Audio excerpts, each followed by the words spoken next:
You keep suffering the same way over and over, different situations, different people, different circumstances, but the same feeling, the same emptiness, the same ache. Cameron knew this pattern intimately. Failed relationship after failed relationship, each one starting with hope, ending in familiar pain. Job after job that felt meaningless. Despite the success, friendships that felt hollow.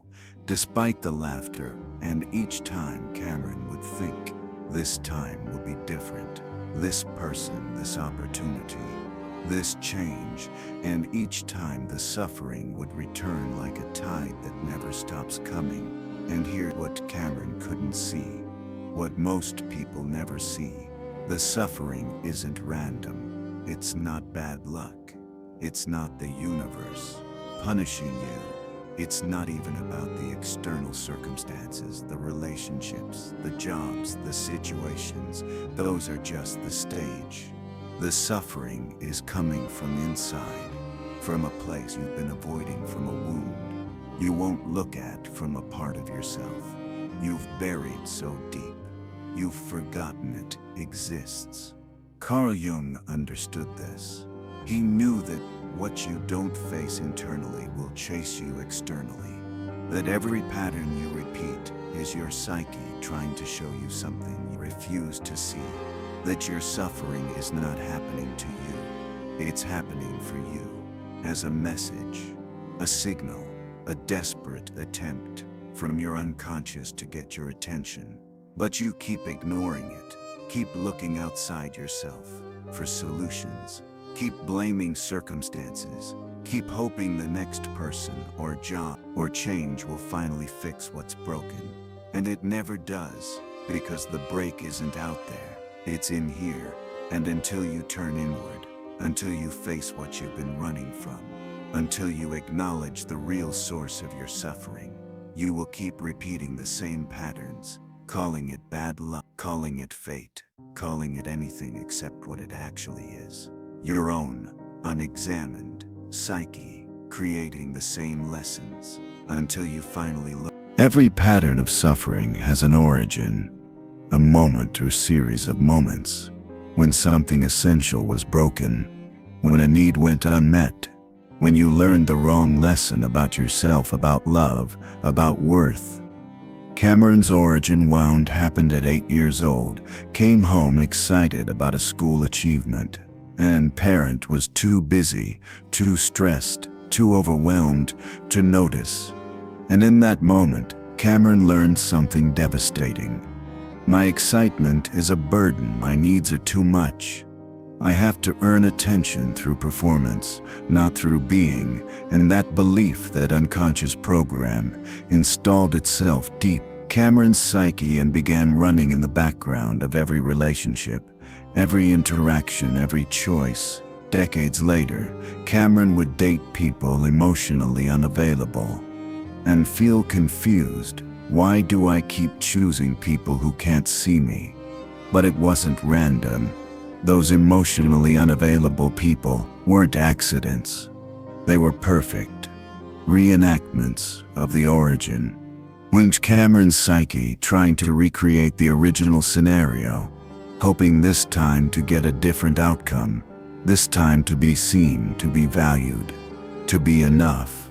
But you can't heal an 8-year-old wound through adult relationships. You can't get from someone else what you needed from a parent. You can't fix the past by endlessly repeating it in the present. Jung called this repetition compulsion, the unconscious need to recreate unresolved trauma, hoping each time it will turn out differently. But it never does, because you're using wrong medicine. You're trying to heal an internal wound with external solutions. You're asking new people to fix old pain, and they can't.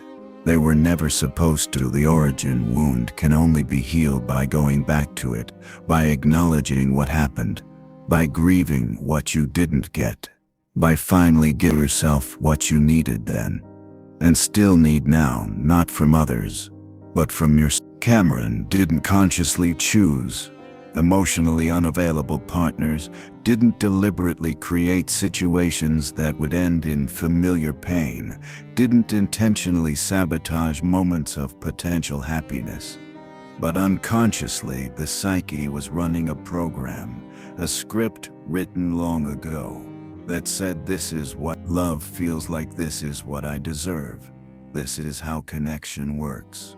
And so Cameron would meet someone emotionally available, kind, present, and feel nothing, no attraction, no spark, no pull, but meet someone distant, unavailable, emotionally unreachable, and feel everything, the chemistry, the intensity, the conviction. This must be it. And Cameron would call this love, would call this attraction, would call this connection, when it was actually recognition, the unconscious recognizing familiar pain, mistaking repetition for destiny, mistaking wound activation for soul connection. Because here's what you understood: the psyche doesn't want you to be happy, it wants you to be whole, and wholeness requires facing what you've avoided, integrating what you've denied, healing what you've buried. So the psyche will keep creating situations that activate your wound, not to torture you, but to give you opportunities to finally heal it. Each failed relationship is an invitation. Each painful pattern is a lesson. Each moment of suffering is your psyche saying, look here, there's something here you need to see, but you keep not looking. Keep treating each situation as isolated. Keep thinking the problem is external, the wrong person, the bad timing, the circumstances beyond your control. When the real problem, the only problem, is that you haven't yet turned inward. Haven't yet asked, why do I keep choosing this? Why does this feel familiar? What am I unconsciously seeking? What wound am I trying to heal through other people? Cameron's awakening came on an ordinary Thursday, sitting alone after yet another relationship had ended, in the familiar way, and instead of immediately looking for the next person, the next distraction, the next attempt to fill the void, something different happened. Cameron sat in the pain, stayed with the emptiness, didn't run, and in that stillness, asked a different question. Not why did this happen to me again, but why do I keep creating this? What am I not seeing? What wound am I serving? What am I afraid to face? And in that question, everything shifted, because for the first time, Cameron was looking at a tree, ensuring responsibility not for the other person's behavior, but for the pattern, for the choices, for the unconscious program that kept running. And what Cameron saw was devastating, but also liberating. The pattern was protection. The suffering was familiar. The repetition was control. Choosing emotionally unavailable people meant never having to risk real intimacy, meant never having to be fully seen, meant never having to face the terror of being vulnerable with someone who might actually stay, because the real fear wasn't abandonment. Cameron had survived abandonment since childhood. Real fear was the opposite: being seen, being loved, being chosen, because that would mean the story Cameron had been telling. I'm not enough. I'm too much. I don't deserve, was wrong. And if that story is wrong, then who am I? What do I do with all this protective armor I've built? What happens to my identity if I'm not the one who suffers? This is what Jung meant by the dark night of the soul. The moment when your entire self-concept has to die, when all your coping mechanisms are revealed as prisons, when you realize the person you've been isn't your real self, just the defended, wounded version. Becoming real, becoming whole, requires letting that version die. Jung called it the shadow, the parts of yourself you've rejected, denied, buried, the aspects you decided were unacceptable, shameful, wrong. And everyone has one. The anger you were taught was bad. The neediness you learned to hide, the selfishness you were punished for, the darkness you pretend doesn't exist. Cameron's shadow contained all of it. The rage at the parent who didn't see them. The neediness they'd been performing competence to hide, the selfishness of wanting to be chosen. The darkness of sometimes hating the people they claimed to love, and facing the shadow meant admitting these things existed, meant saying out loud, I am angry, I am needy, I am selfish, I contain darkness, and this admission feels like death.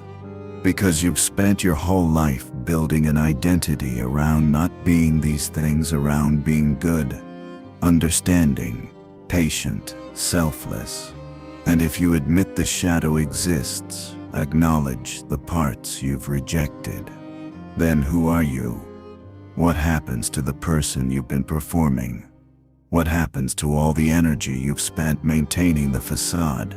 But here's what Cameron discovered when you stop fighting the shadow, when you turn toward it, instead of away, when you say, yes, this is also me. Something unexpected happens. The shadow loses its power, because the shadow is only powerful when it's unconscious, when it's denied, when it's projected onto others.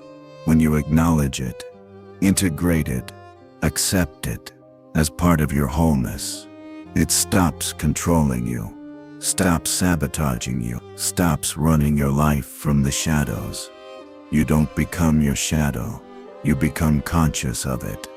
And consciousness is what allows choice, allows you to see the impulse and decide not to act from it, allows you to feel the wound and choose not to recreate it, allows you to be whole, messy, complicated human, instead of the defended, performed version you've been exhausting yourself. Maintain. What nobody tells you about healing is that it requires grief, massive grief, for the childhood you didn't have, for the parent who couldn't see you, for the love you deserved, but never received, for all the years spent suffering needlessly, for the relationships you sabotaged, for the opportunities you missed, for the life you could have lived if you'd known this sooner. Cameron sat with this grief, and it was overwhelming, because it meant admitting that those years were lost, that the suffering was preventable, that if only someone had told them, if only they'd known, if only they'd looked inward sooner. But Jung would say, the timing is never wrong. You weren't ready before, you couldn't have seen it until now. Your psyche was still building the foundation needed to hold this truth. And that truth is this: you've been grieving wrong thing the whole time. You've been grieving each failed relationship, each disappointment, each moment of suffering, as isolated losses. But the real grief, the necessary grief, is for what was never there to begin with. The unconditional love you needed and didn't get, the sense of worth you deserved, but never developed, the safety you required, but never felt. And you can't heal what you won't grieve, can't release what you won't acknowledge, can't move forward while you're still pretending the wound isn't there. So Cameron grieved, really grieved. Not pretty, composed grief, but messy, ugly, necessary grief. Crying for the 8-year-old who learned they weren't enough, crying for all the years spent trying to earn what should have been freely given, crying for the relationships destroyed by unhealed wounds, crying for the suffering that was never necessary but felt inevitable. And through this grief, through finally feeling it fully instead of avoiding it, numbing it, performing through it, something shifted. Because grief is not the enemy of healing. Grief is the mechanism of healing. Grief is how you release what you've been carrying. Grief is the doorway to freedom. Jung understood that you can't change the past, but you can change your relationship to it. Can't get what you needed from your actual parents, but you can give it to yourself now. can't undo the origin wound, but you can heal it. From this moment forward, Cameron began the practice of reparenting. Noticed when the 8-year-old self was activated, when that old wound was triggered, when the familiar feeling of not enough arose, and instead of acting from it, instead of seeking external validation, instead of falling into old patterns, Cameron paused, turned inward, and spoke to the wounded child. You enough, you were always enough. Their inability to see you wasn't about your worth. It was about their capacity. You don't have to earn love. You don't have to perform. You are inherently valuable, and at first, this felt ridiculous, artificial, like lying. But Cameron kept doing it, kept speaking to the wounded. Parts kept offering internally what was never offered externally. And slowly, something shifted. The external validation became less necessary. The need to be chosen by others became less desperate. The compulsion to recreate the wound became less automatic, because the inner child was finally getting what they'd always needed, not from someone else, but from the adult self. Cameron was becoming, and this is reparenting, not changing what happened, but changing what it means, giving yourself now what you needed, then becoming, for yourself, the parent you deserved, offering internally the love, acceptance, belonging you've been seeking externally. And this doesn't happen overnight, doesn't fix everything immediately, but it interrupts the pattern, creates new neural pathways, teaches your psyche a different possibility, shows the wounded parts that they're finally safe, finally seen, finally. Cameron's life didn't magically fix itself. After awakening, healing isn't linear, isn't clean, isn't once and done, but something fundamental changed. The pattern started breaking, not all at once, but in moments. Met someone emotionally available, and instead of feeling nothing, felt curious, felt interested, felt possibility, and recognized this was different, was new, was the psyche offering something besides wound repetition. Old pattern would have said, this feels wrong, feels boring, must not be real.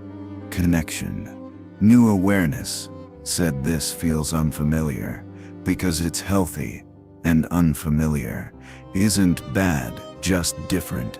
Faced a situation that would have triggered the old wound, someone's mild distraction that used to feel like abandonment, and instead of immediately falling into not enough story, Cameron paused, recognized the trigger, noticed the 8-year-old getting activated, and chose differently, chose to not make their past someone else's responsibility, chose to self-soothe, chose to remember, I am enough, regardless of this person's attention. The suffering didn't completely disappear. Cameron still had hard days, still felt the pull of old patterns, still encountered moments where the wound tried to take over. But now there was awareness. Now there was choice. Now there was the ability to see. Oh, this is the pattern, this is the wound, this is the old program, trying to run, and seeing it meant not being controlled by it, meant being able to say, not this time, not anymore, I'm choose differently. And each time Cameron chose differently, the new neural pathway got stronger. The old pattern got weaker. The psyche learned, oh, we can survive without recreating the wound. Oh, we can be safe without the suffering. Oh, we can be enough without external proof. And this is how healing actually works. Not through one dramatic insight, but through 1,000 small moments of choosing differently, of interrupting the pattern of being conscious instead of unconscious. Jung said that people will do anything, no matter how absurd, in order to avoid facing their own soul. But he also understood that eventually the suffering becomes too much. Eventually the pattern breaks, you open. Eventually you have no choice but to look inward. And when you do, when you finally face what you've been avoiding, the suffering reveals itself as teacher, as guide, as the psyche's way of saying you're not where you're supposed to be. You're not living aligned with your truth. You're not being who you actually are. Cameron understood this now. Saw that every moment of suffering had been invitation, had been the psyche trying to course correct, had been the unconscious saying this isn't the way. Stop recreating the wound. Stop seeking outside what must come from inside. Stop performing. Stop hiding. Stop running from yourself. The suffering was never punishment, was never bad luck, was never cosmic injustice. It was signal. It was feedback. It was the only language the unconscious knew to get through your defenses. And this changes everything. Because when suffering is teacher, you stop seeing it as enemy. Stop asking why is this happening to me and start asking what is this trying to teach me. Stop seeing patterns as failures and start seeing them as lessons. Stop experiencing wounds as weaknesses and start experiencing them as maps to healing. This doesn't make suffering pleasant, doesn't mean you should seek it, doesn't mean all pain is meaningful, but it means the pain you've been experiencing, the patterns you've been repeating, the wounds you've been carrying, all of it has been trying to show you something. And now finally, you're ready to see it, ready to learn it, ready to be transformed by it, instead of destroyed by it. So here you are, understanding now that your suffering isn't random, isn't external, isn't about the circumstances, or the people, or the timing, but about the wound you've been carrying, the pattern you've been repeating, the parts of yourself you've been denying. And understanding this changes everything, because it means you're not helpless, aren't at the mercy of fate, aren't doomed to repeat forever, have the power to break the cycle, to heal the wound, to choose differently. Cameron still experiences pain, still faces difficulties, still has moments of struggle, but the suffering, the unnecessary suffering, the repetitive pattern-driven suffering that ended, because Cameron finally looked inward, finally faced the shadow, finally grieved what needed. Grieving finally reparented the wounded parts. Finally chose consciousness over compulsion, and you can do this too. Can start today with one question. Why do I keep creating this pattern? Not what's wrong with me, not who's to blame, just what am I? Not seeing, what wound am I serving? What part of myself am I avoiding? And in that question, in that willingness to look inward, in that courage to face what you've been running from, lies your freedom. Jung was right. Until you make the unconscious conscious, it will direct your life, and you will call it fate. But once you see, once you understand, once you take responsibility for the patterns, and the wounds, and the choices, everything changes. You're no longer puppet of your past, no longer prisoner, you're programming. No longer helpless victim of circumstances. You're conscious, aware, whole, capable of choosing differently. And that is the end of suffering. Not the end of pain, but the end of unnecessary, repetitive, pattern-driven suffering that's been controlling your life. Comment below, what pattern did you finally recognize in yourself? What wound have you been unconsciously recreating? What changes when you start looking inward instead of outward? Share your awakening, because your recognition might help someone else finally see their own pattern. And if this resonated, watch the video, because this journey doesn't end. It deepens. Each insight builds on the last. Each healing creates space for more. Each moment of consciousness expands your freedom. You're not done. You're just beginning, and the truth isn't just that suffering can end. It's that freedom is possible. Right now, this moment, through the choice to finally look within.